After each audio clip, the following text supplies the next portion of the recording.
Okay, game. It is now recording. So what we're going to do now is to have a brief introduction on insurance companies. A very brief introduction on insurance companies.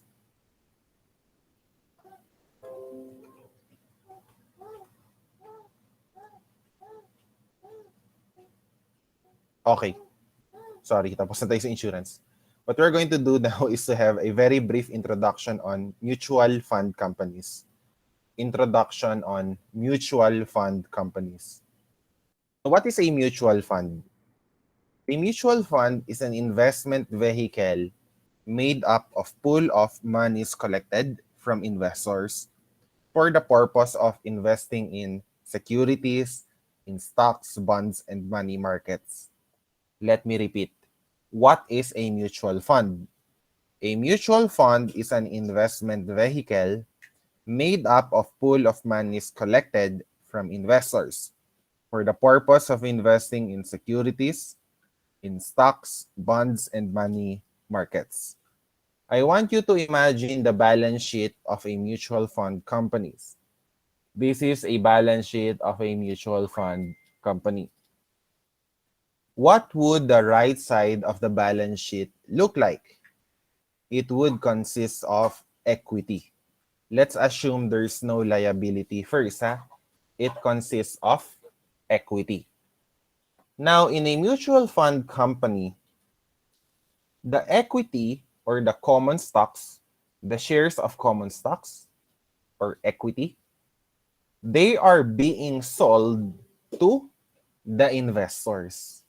They are being sold to the investors or saver.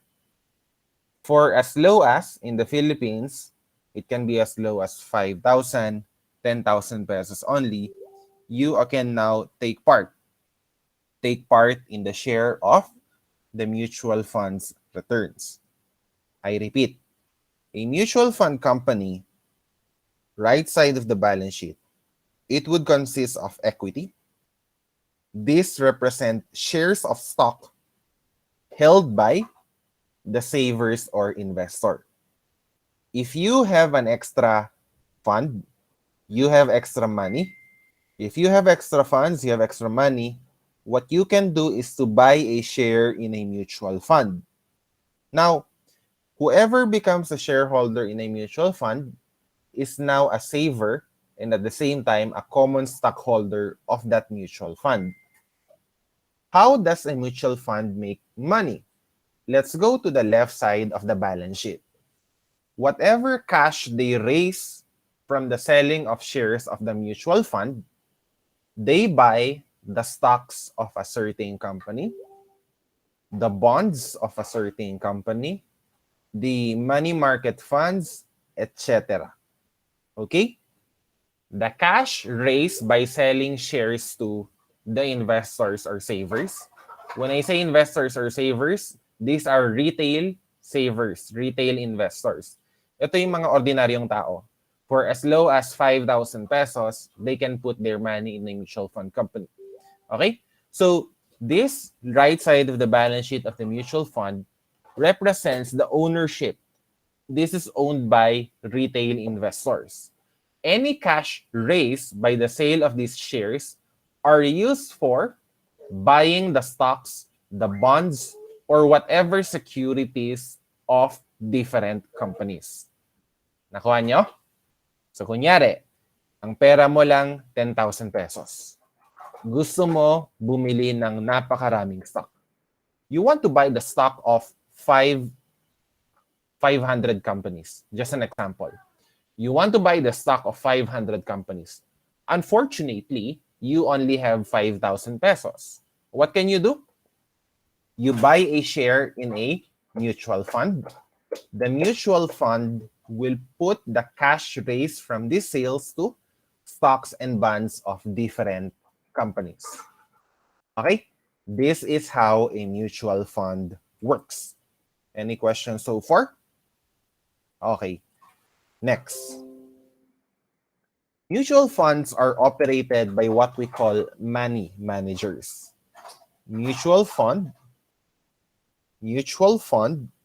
is operated by money managers who would eventually be in charge of the funds. The investors cannot really decide what stocks to buy, but the money managers will take stewardship of the funds raised through the sale of shares. The money managers would operate the mutual funds. Okay? The word portfolio pertains to a basket of securities structured and maintained to match investment objectives. Example, this left side of the balance sheet is a portfolio. It consists of a basket of stocks, a basket of bonds. Okay? I repeat, the cash that is raised as a result of selling shares to the savers or investors, they are used to buy different securities, stocks and bonds. Okay? Collectively, the stocks and bonds are now part of a single basket. They are now part of a single basket called a portfolio. How do mutual fund companies structure their portfolio? Anong klaseng stock ang bibilhin nila? Anong klaseng bond ang bibilhin nila? What kind of securities and why are they going to buy them? It depends on the investment objective. Now, the investment objective is the purpose. Okay? It is the purpose of the fund. Is it for growth? Is it for growth? If the investors in this mutual fund is aiming to have their money growing and can tolerate risk, kunyari, meron pang mga maliliit na kumpanya. Itong mga maliliit na kumpanya, delikado to. Baka hindi to mabubuhay. Pero kung mabubuhay sila, sobrang laki. They become really large when they survive. Okay? So if the intention is growth, the mutual funds, any funds raised from selling shares, are going to be invested in the shares of stock of companies which are growing. Small but possibly terrible companies. Okay? Small but high growth companies. If the intention is liquidity, say for example, the investor here has too much money and the investor would just want to beat interest rates. Ang gusto lang ng investor, beat inflation, no? Beat inflation. Ang gusto lang ng investor, maliliit na return na pwede niyang makuha yung pondo agad-agad. The investors does not want too much risk. The purpose is liquidity. What the mutual fund company can do is to invest the funds in less risky securities like money markets. Invest the funds in less risky securities like money markets. So I repeat, what is a portfolio? A portfolio is a basket of securities structured and maintained to match investment objectives. Investment objectives basically serve as the purpose of the fund. They serve as the purpose of the fund. Next. Now, if you are a saver in a mutual fund, okay, kung wala pa kayong pera to buy your own stocks, I highly advise, no? I highly advise for a start, mutual funds will do. Okay, for a start. Pero mas maganda kung kayo mismo bibili ng stocks. Pero kung konti lang pera nyo, maganda yan, yung mutual fund. Each shareholder participates proportionately in the gains or losses of the company. If this person here owns 1/1,000 of the shares, there are 1,000 shares outstanding, this person has 1 share, this person will take 1/1,000 of the profits if the funds will profit, or 1/1,000 of the losses if the funds would lose. Okay?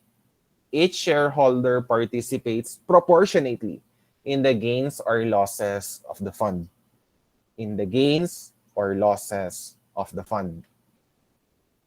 We have the concept of what we call the net asset value per share or NAV PS. net asset value per share, or NAV-PS.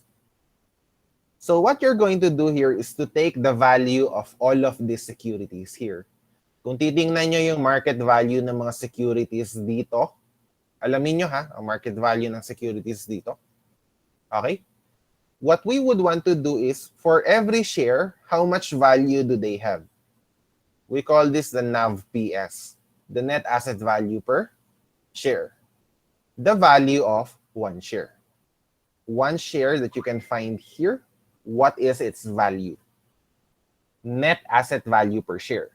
You take the market value of all securities and divide it by the number of shares outstanding. Okay? Net asset value per share, NAV-PS, is equal to market capitalization. This is the equity value. So, kapag walang liability, assets is equal to equity. Tama ba? Assets is equal to liab plus equity. If there is no liability, assets will be equal to equity. Take the value of all assets, and if there are liabilities, minus liability. Nakuha nyo? Assets minus liability, pero madalas wala siyang liability. Divide it by the number of shares outstanding. Market capitalization is another word for equity value. Market capitalization is another word for equity value. I repeat, market capitalization divided by the number of shares outstanding. Net asset value per share, NAV-PS. The mutual fund is both the investment and the company. Okay? So what is the mutual fund? The mutual fund can be thought of as a company. You can see here that this is a company with assets and equity. It is also the fund, the investment, the share. So the mutual fund is both the investment and the company.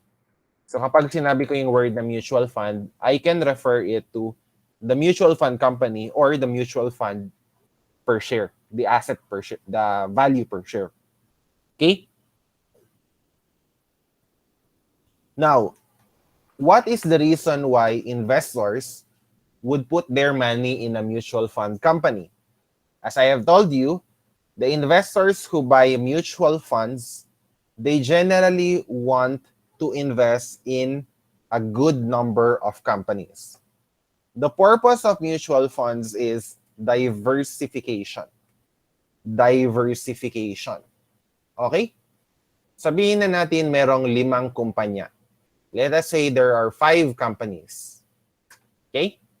If you only invest in one of the companies, the tendency is that when that company would go bankrupt, you would lose all your money. But instead of investing in only one company, you invested in more than one. You invested in the 5 companies. Then if one of the companies would go bankrupt, at least you still have 4. You would not totally lose the money. Now, diversification is actually not necessarily good, as I'm going to talk about later. But in the meantime, I want you to appreciate diversification. If you put all your money in one company only, if it goes bankrupt, you would lose all your money. But if you put your money in 5 companies, one of them goes bankrupt, at least you still have other companies. Okay, again.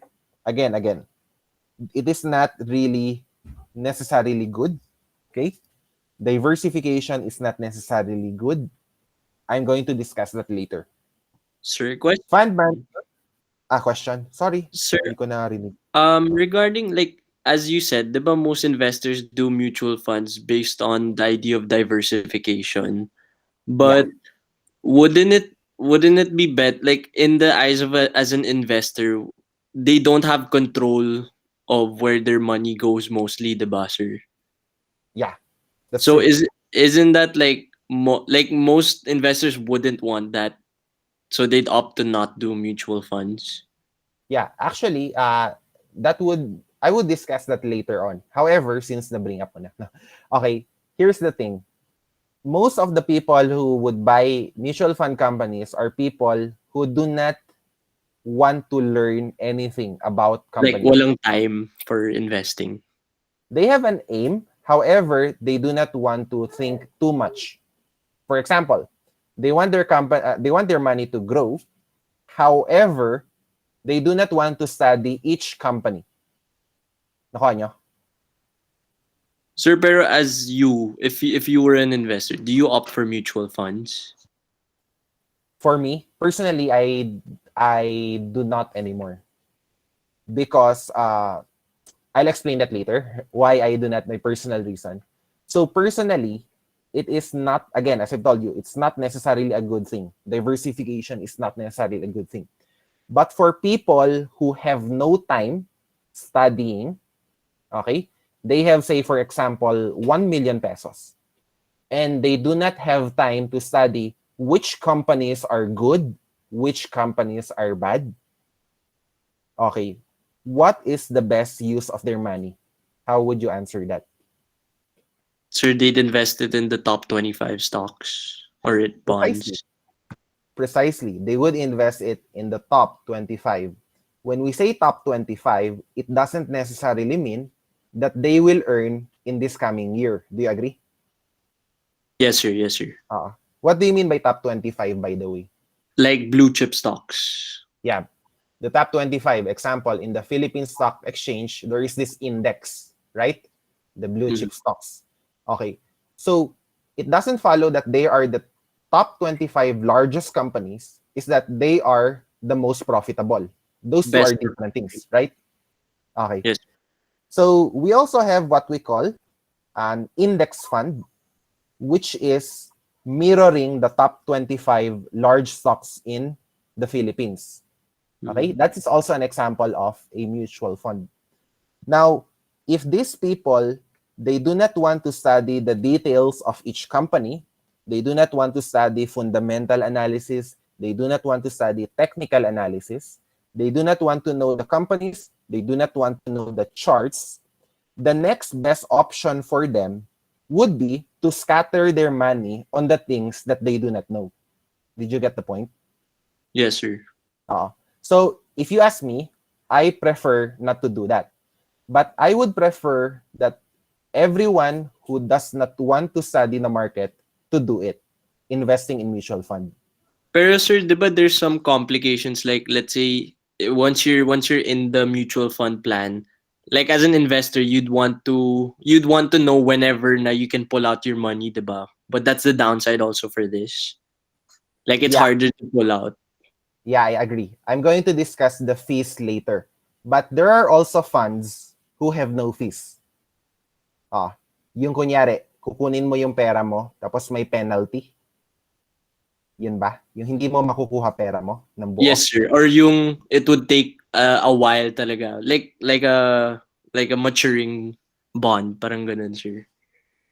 Yeah, that's true. For example, the bond fund. Okay, the mutual fund company's policy is to hold your money for 60 days. Okay, that's also a complication.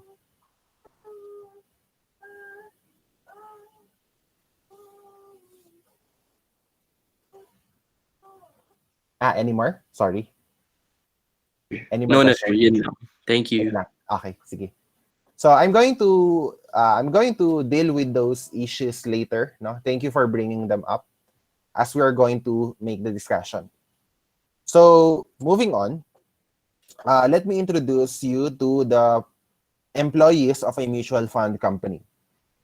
The fund manager is the top employee, is the top of the hierarchy in a mutual fund company.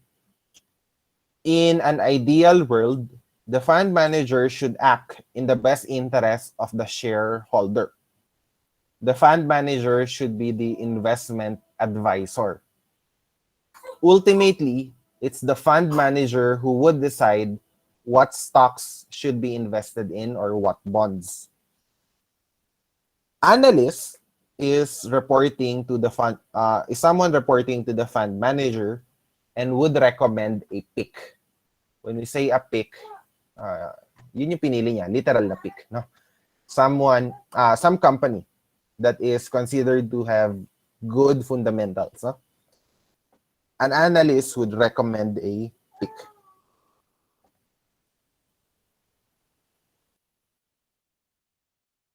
The fund accountants are the ones doing the NAV-PS calculation. So again, NAV-PS, this is the market capitalization divided by the number of shares outstanding. Okay, the number of shares outstanding. We call that the net asset value per share calculation.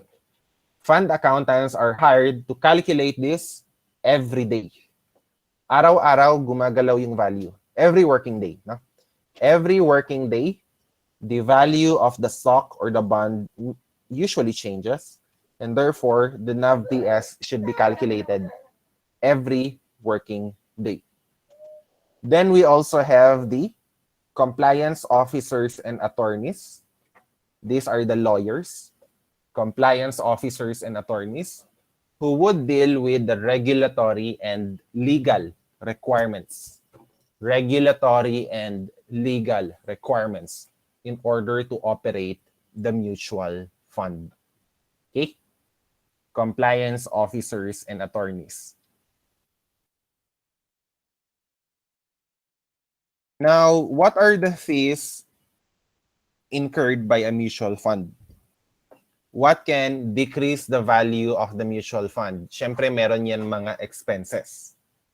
I will divide the fees into two: ongoing annual fees and transaction fees. Ongoing annual fees and transaction fees. Ongoing annual fees are those annual operating fees. They are incurred every year. Example, advisory and management fees. Advisory and management fees. Now, every time these managers are working, okay, they receive a percentage of the value of the entire fund. Maliit lang, let's say a fraction of 1%. Nevertheless, when we talk about billions, they would be very rich. Okay? A fraction of billions, they would be very rich. Okay? Advisory and management fees, these are deducted annually, okay, or spread out throughout the year. Aside from the ongoing annual fees, we have transaction fees as well. Transaction fees includes commissions to be paid to the sellers of the mutual fund. A front-end load is being charged at the time of selling a mutual fund. A back-end load when the mutual funds are going to be redeemed. Remember, shares are being sold to the investor. This investor sometimes would have to face an agent. Minsan combined yan sa insurance. May mga insurance na may mutual fund. So sometimes, an agent should be employed or an agent should be contracted by the mutual fund companies to sell the shares. That being the case, the agent will be charging a commission from the mutual fund. So the person investing will receive value less than the total paid because there's, say, a 2% commission. Okay? So those are transaction fees, commissions. A front-end load happens when the mutual fund company sells the stock and the investor will buy or invest in the company. So if the investor will add money to their mutual funds, a front-end load would be charged. Some mutual funds, on the other hand, they opt for a back-end load. Rather than charging at the time of selling the mutual fund to the investor, this would be charged, the back-end load. The back-end load would be charged when the mutual fund would redeem the shares. Meaning, the investor will sell back their mutual fund. So sabi ni investor, ay, kumita na ako. The value of the share of the mutual fund went up from 100 to 110. So what the investor did is to sell it back to the mutual fund, redeem. Ang magiging transaction cost doon, back-end load. Now, if it is not to be charged by the agent, hindi yung agent yung mag-charge, we simply call them redemption or purchase fees. Okay? Redemption fees at the time of selling. Purchase fees at the time of buying. Sorry. Let me repeat it. Redemption fees when the shares will be redeemed by the mutual fund company. Okay? Purchase fees when the investor will invest or purchase the mutual fund stock. Okay? Now, ito yung sinasabi nyo kanina. Early withdrawal penalties. What if the framework for the mutual fund is long-term? An example kanina, bond. Hindi naman necessarily hindi mo makukuha yung pera mo. If the bond is good for 10 years, okay, the mutual fund company can just sell it if it runs out of cash. Okay? Usually, the investors can withdraw their money anytime. But there are a lot of mutual fund companies where they would penalize if they will withdraw early. We call that early withdrawal penalties. Early withdrawal penalties. Okay? So, are mutual funds good? Dito ko pa lang dapat i-discuss, pero nabanggit ko na yung iba kanina. Are mutual funds good? The advantages include the following. Diversification. An investor who has limited funds, limited knowledge in the market, can simply buy a share of mutual fund, a share of stock in the mutual fund, and automatically be invested in different companies. Okay? So an example would be the index fund. An index fund is a fund that tracks the top 25 companies in the Philippines. In the US, I think it's the top 500. Aside from the benefits of diversification, there's economies of scale. It would be difficult if we're going to hire our own financial advisor or investment advisor. It would be very expensive if each one of us will hire a financial expert to do the investing for us. Rather than hiring your own, you just put your money in the mutual fund company and you would benefit the expertise of the manager, okay? And every one of you, including the people who invested in the mutual fund company, all of you are paying a very low fee, a fraction of 1%. So if the shares went up, say by 10%, you would only reap 9%. Maybe 1% will be given to the investment advisor. Economies of scale. Because it is expensive to hire your own fund manager, you can benefit from the mutual fund by relying on the fund manager, paying a fraction of a percentage of your funds. Easy access. Mutual funds can be found anywhere. At a price of 5,000 or 10,000 pesos, you can invest in a mutual fund. Professional management. As I have told you, it is managed by an investment advisor. The fund manager is an investment advisor. And there's variety and choice.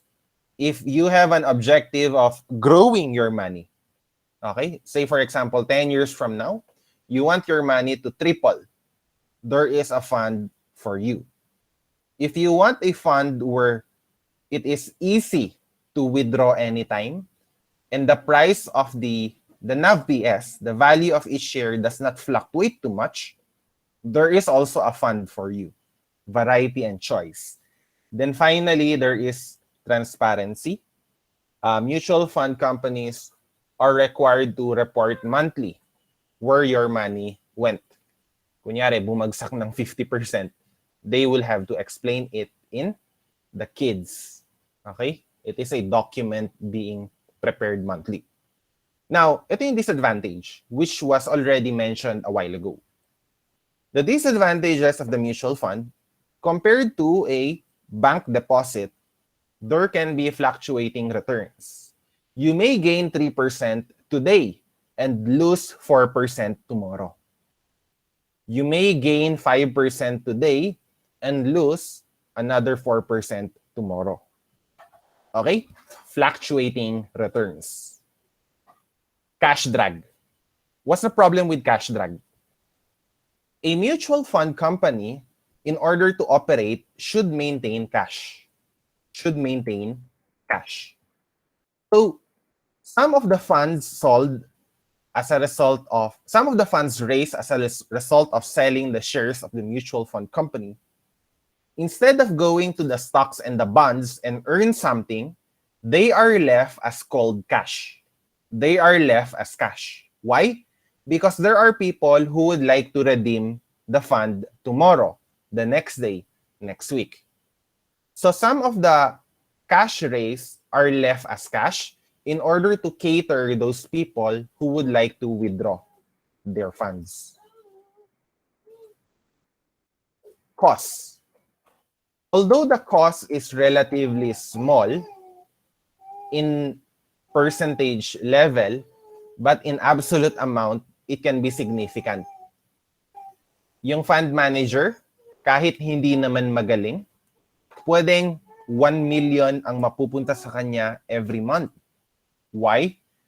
Because the compensation is based on the percentage of the funds that they hold. Diversification. Diversification. Ano tong diversification? As I've told you a while ago, diversification is not necessarily a good thing. Okay? It's not necessarily a good thing. Diversification can lead to the bad. For example, you want to be diversified in order to manage your risk. Ayaw mong lahat ng pera mo mawawala sa isang iglap. It can also mean that you are not really aware of where you are putting your money. Okay? Sometimes when you diversify, you miss out the best option. For example, company A is the best company. But because you diversified, your funds or your earnings in company A are offset by the losses of the other companies. Fund management. Okay, I'm going to talk about this later on. But when we talk about fund management, it has a cost. Evaluating funds can be difficult. Okay, which is the best mutual fund for a retail investor? Okay? Now, before I'm going to continue on how investors earn, I would like you to do some activity. Okay? I'm going to stop the recording here. I'm going to stop the recording here.